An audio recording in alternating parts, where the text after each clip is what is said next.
Pozdrav svim plivačicama i plivačima, ja sam trener Goran i danas ću vam pokazati vježbe i stezanja koje se koriste u završnom dijelu treninga.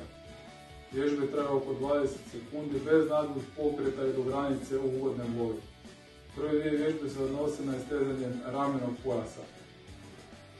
Uhvatimo lakat, guramo prema sredini. Promjena. Sljedeća vježba. Početna pozicija, guramo unazad. Sljedeće dvije vježbe se odnose na stezanje trupa.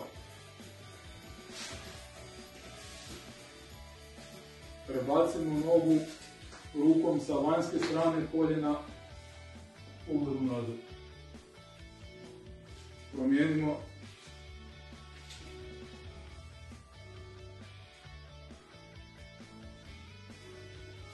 Sljedeća vježba.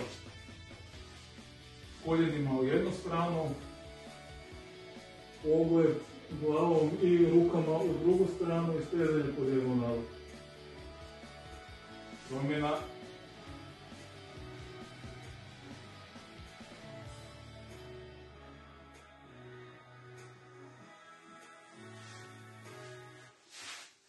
Sljedeće dvije vježbe se odnose na stezanje mišića natkoljenice.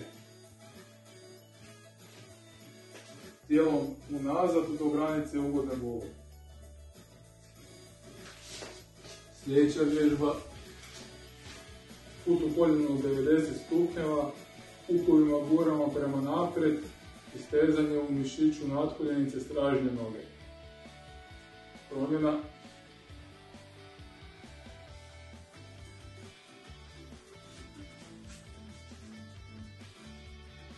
I stezanje mišića stražnje lože.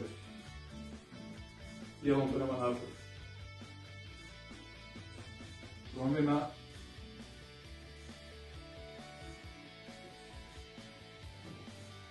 I stezanje mišića lista. Rukama guramo prema naprijed. Koljenom stražnje noge guramo unazad, osjećamo stezanje u mišiću lista. Promjena.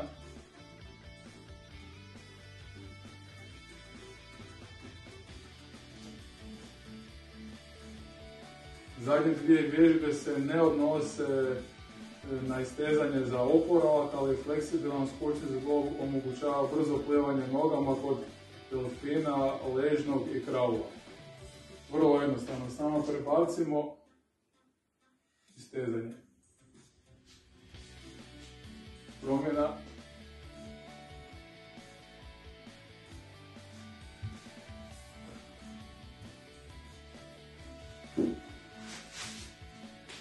Ovo nije sprava za mučenje, nego za istezanje skočnog zgloba. Ako možete improvizirati, odlično. Samo stavimo nogu i stezanje. Promjena.